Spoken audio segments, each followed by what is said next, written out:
I awaken in terror. There's no one left to stand against them.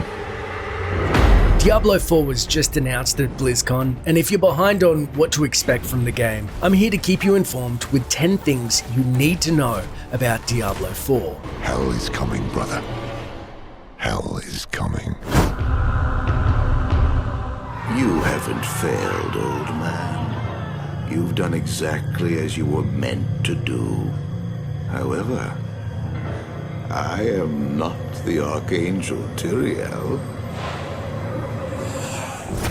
Much to fans' chagrin, Diablo 3 was a departure from the realistic, gritty, and gothic signature aesthetic that helped make Diablo 1 and 2 so renowned with fans.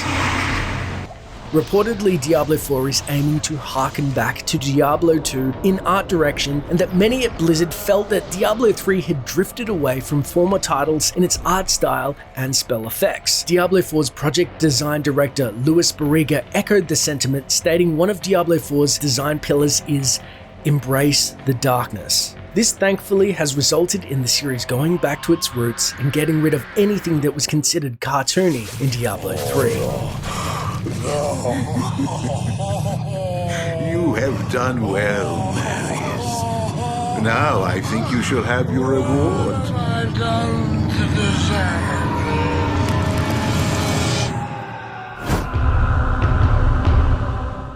The entirety of Diablo 2 was predicated upon being $1 a day late and $1 short. And we basically want to encapsulate that feeling, put it in a bottle, and just create a whole world with that sense. So yeah, it's in the art, it's in the gameplay, it's in the world, and in the stories we tell. For those of you confused about how a Diablo game will work without the Lord of Terror front and center, the official plot excerpt clarifies this somewhat, saying, after the events of Diablo 3, which saw the defeat of the Primeval and the fall of Malthael, Angel of Death, Diablo 4 takes place many years after the events of Diablo 3, after millions have been slaughtered by the actions of the high heavens and burning hells alike. In the power vacuum, a legendary name resurfaces: Lilith, daughter of Mephisto, the whispered progenitor of humanity. Burning urges in the hearts of those around her, be it demon, human, or beast. Profound fears, unchecked rage, repressed impulses, sinful desires. All are brought forth violently and irresistibly by her mere presence, which I've done a video on her full backstory if you want to check it out. Lilith's grip on Sanctuary cuts deep into the hearts of men and women alike, cultivating the worst in its denizens and leaving the world a dark, hopeless place. Chaos threatens to consume Sanctuary as evil and impiety continue to spread. Depraved demons and corrupted wildlife roam the land unchecked as terrified townsfolk huddle in dark corners trying to survive one more day. The pious plead for guidance from their faith, but doubts have them feeling that their devotion is misplaced. Lilith's return has spawned a new wave of cultists and worshippers, but regardless of dogma, all prayers remain unanswered. As darkness returns to Sanctuary, a brave few dare to face this threat. But what fate awaits them in a land forsaken by hope, valor, wisdom, and justice? And then with stories, you heard me talk about how victories aren't clean or guaranteed. This means that sometimes evil wins. After all, this is the IP where you get sent to save the child Albrecht in the first Diablo, and guess what? There's no saving him.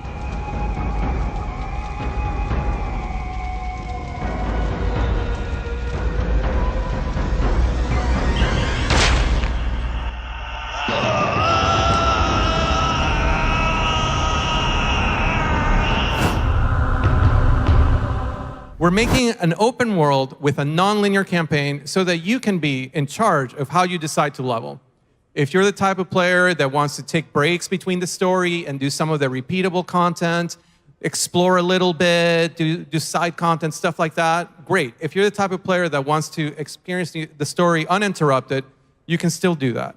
So not only can you customize, who your character is, you can customize their experience in Sanctuary. Diablo 4 utilizes an open world structure with 5 unique regions. These are the home of the Druids, Skosglen, which is described as untamed lands of Skosglen are as verdant as they are deadly. Those who get lost in the woods seldom return, their screams muted by spine-chilling howls. The Druids who dwell here will do anything to protect their way of life, including risking the loss of their humanity to unleash the beast within. The fractured peaks, rocky mountainous surroundings have kept most visitors away from this frozen landscape. Devout monks seeking refuge in the isolation of the peaks find enlightenment, blissfully ignorant of the horrors lurking beneath the crags.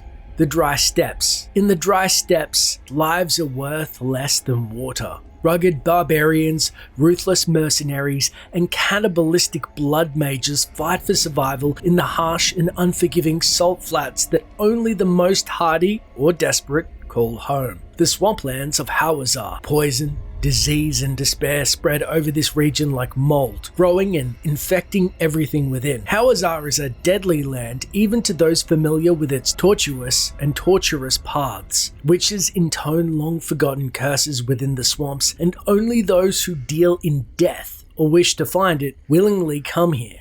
And the previously visited Kyrgyzstan, although specifically its northern desert region. Countless wars and demonic invasions have left what was once a bastion of civilization in ruins. Though evil still stirs beneath the desert sands, the people who live here used to enjoy opulence and luxuries. Now they face fear and paranoia as cultists work in the shadows to unearth ancient evils. To kind of give you guys a taste of that openness, and it was really transformative.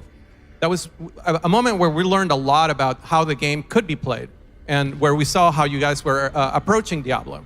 So based on those learnings, we are making Diablo 4 open from the ground up.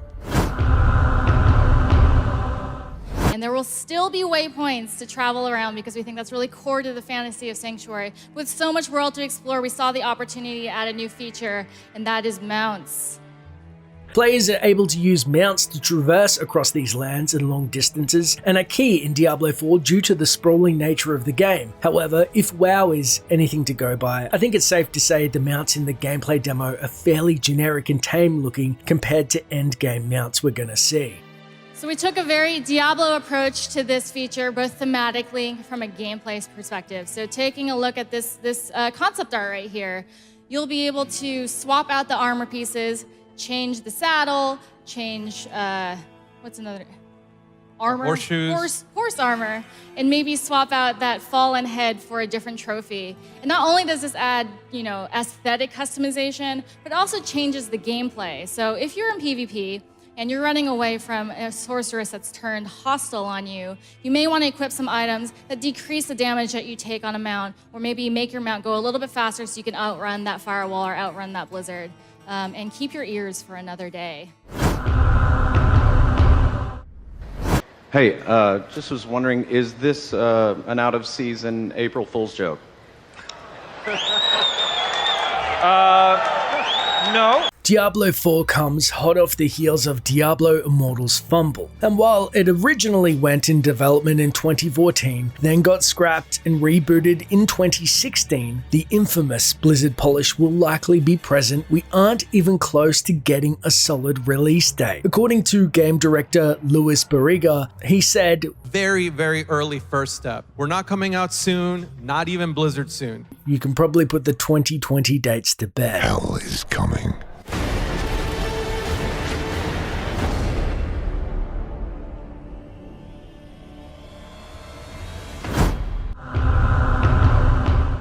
We agree, and we're offering levels of customization in Diablo 4 more than we've ever had before, and allow you to make that barbarian of your dreams, that druid of your dreams. And this is just a few options that we have here today in our demo to kind of show you what appearances look like. As Diablo 4 is basically an MMO, it'd be weird to see the exact same character over and over en masse. To tackle this, character customization has been implemented to have your own unique look with an array of display aesthetics that can be changed.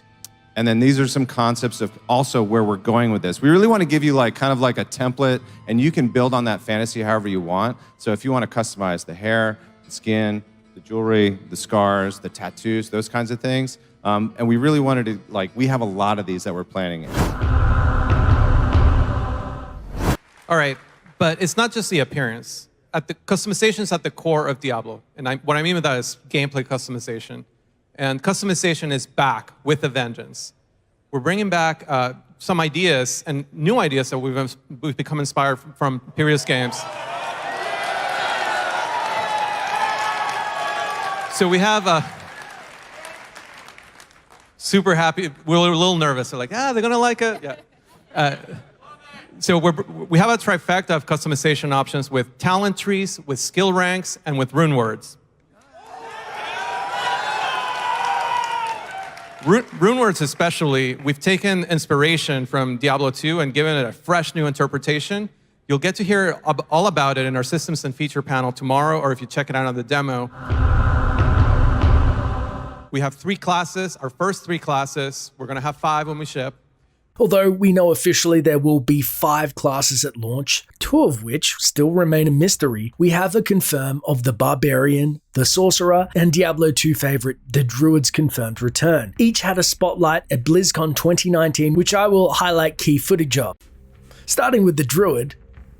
So one of the things that we said is like, hey, we love the idea of the Druid. How do we move it forward? One of the things that we did is we took some of that fire magic that didn't feel like it met the fantasy of being someone in tune with nature, and we replaced it with storm magic and earth magic, and we feel pretty great about that, and we have it in the demo if you guys want to check it out.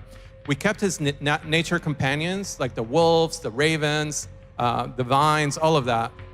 And then the thing that we feel is the kind of the special sauce is he's always been able to be this master shapeshifter. He can turn into a werebear, he can turn into a werewolf, and you know, it was pretty cool. You'd be a bear and spam shockwave. That was pretty awesome. But we decided to move that forward with Diablo 4, and now we have something we call seamless shapeshifting.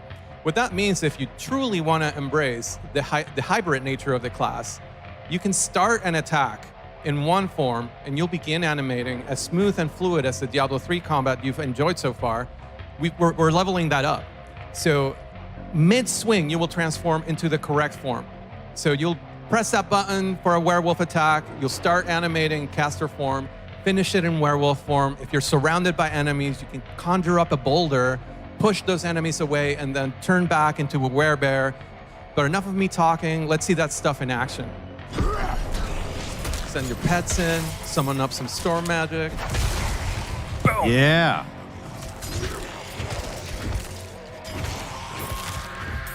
And don't worry if you've got a preferred form, you can just assign all your buttons to that form and just be a bear all the time if that's your Druid fantasy. And of course, Cataclysm, it just wrecks the battlefield. Master of nature magic right there. The Sorceress, the Sorcerer is back. She is elemental carnage on the battlefield, whether it's chilling enemies and smashing with a fireball or transforming into a chaotic ball of lightning and just completely destroying the battlefield, teleporting around and just wreaking havoc. She is an unstoppable wrecking machine, wading through the hordes of monsters with the power of elemental magic. In the dark, oppressive world of Sanctuary, the Sorcerer lights up our dungeons. Like when we say we're returning to darkness, our dungeons are really dark.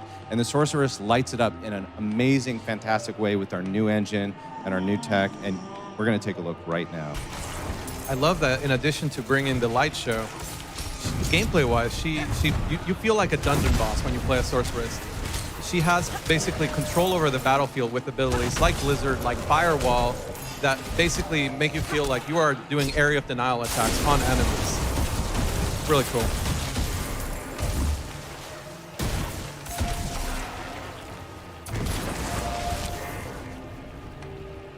So Barbarians are the embodiment of visceral, brutal combat that's just so core to Diablo. So in reimagining this class for Diablo 4, we drew upon classical barbarian imagery as well as art from our own past. So one common theme that kept cropping up was the physicality of these warriors and how armed to the teeth they are with weaponry. Every time you take a look at a picture of a barbarian. They've got axes, swords, polearms, as many weapons as they can carry. And we really love this fantasy for this class, and with that in mind, we've added the arsenal system. So the Barbarian in Diablo 4 will have 4 weapon slots and be able to use both one-handed and two-handed weapons in the same build. And I'm so excited about this level of customization and being able to equip 4 legendary items at the same time. Yeah, it's pretty much every barbarian's fantasy to finally see that arsenal that you're used to seeing on like those classic barbarian paintings come to life. So you'll actually be able to assign items to each skill slot to add yet another layer of customization, and depending on what skill you use, the barbarian will automatically pull out the weapon that he or she needs, so combat will continue to be seamless on the battlefield. So we're carrying forward Fury to power the aggressive, physical, fast-paced attacks of the Barbarian, but they'll also continue to pull the ancient magic of their ancestors to give them all that strength in combat on the battlefield. So let's take a look at the Barbarian in action and some art. All right, wait for it. You know what he's gonna do. Yeah! It's like almost a hammer down moment. As a Barbarian player, I love that the team's taking some of the things that were formerly elemental magic, and now it's just more blood. Yeah, I think this is like every barbarian painting that I grew up with come to life, where it's just like, you know, wading into the crowd of enemies and just wreaking havoc. I have literally 1,000 questions, and I think we have very limited time.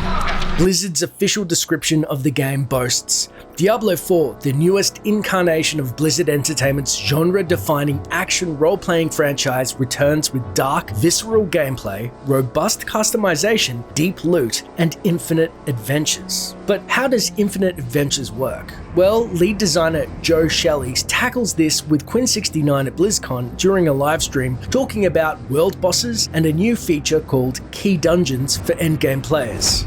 Key dungeons are going to be an activity. Key dungeons are inspired by greater rifts. So you're saying like, key dungeons is like, so you're saying GRs when you say key dungeon? They're inspired by greater rifts, but it's a different system.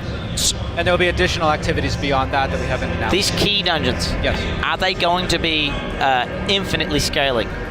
They will scale, I don't know if they'll infinitely scale, but they'll scale to an extent that there's no concern about reaching the maximum. Yeah. Oh, what? Okay. So the way that this works is we have, in the world, there are hundreds of dungeons, and you can experience them at different levels, leveling up and so forth. At max level, you can get a key, and that key will be for a specific dungeon. So let's say Garenhold from the demo. Okay. The key, when used, transforms Garenhold for you and your party, if you choose to go in with a party, into a max level dungeon. And it has a rank on it, somewhat similar to Greater Rifts, and that rank can increase and increases the difficulty of the dungeon. Okay, so what max level? What's the max level? The max level, we don't know for sure yet. Question mark. It's 40 right now. 40 right now. It could change. I mean, we have a long way to go. Okay. You might be wondering, why do I want to look for a group? Well, as you're exploring the open world, you'll come across world events. And our Druid here is going to come up on one in a second. And you may not want to fight these events alone because they're a little bit tougher experiences, which I think is pretty exciting. Yeah, we have a lot of endgame to build. We want when you reach endgame for you to participate in a variety of different activities. So the world boss Shava is one activity that you might. I haven't done it yet. But yeah, it's available in the demo. It's the first time you've been able to play, bring many people together to take down a single monster, a single boss, and it's so big that we have to pull the camera out a little bit to do it. On the world, oh my god. Okay, so world bosses. Well, let me say that. So we want to have a variety of activities. The world boss is one activity. All right, here we go. So this was in the game trailer. This is Ashava. This is in our demo. I'm curious how many people Ashava is going to murder this weekend. Anybody want to venture a guess? I'm guessing thousands, maybe. Everybody. Everybody. I like that. Everybody yeah, here, yes. Probably everyone that plays a demo is going to die to this. So, you know, you can group up with other people. You'll be running around the world. You'll come across other players, and they'll be able to help you defeat this demon and get some awesome loot. That's why we fight demons, right? So I know what you're thinking. What if I don't really want to play with other people? Well, there will be areas of Sanctuary where players can opt into PvP, so you can just murder them instead.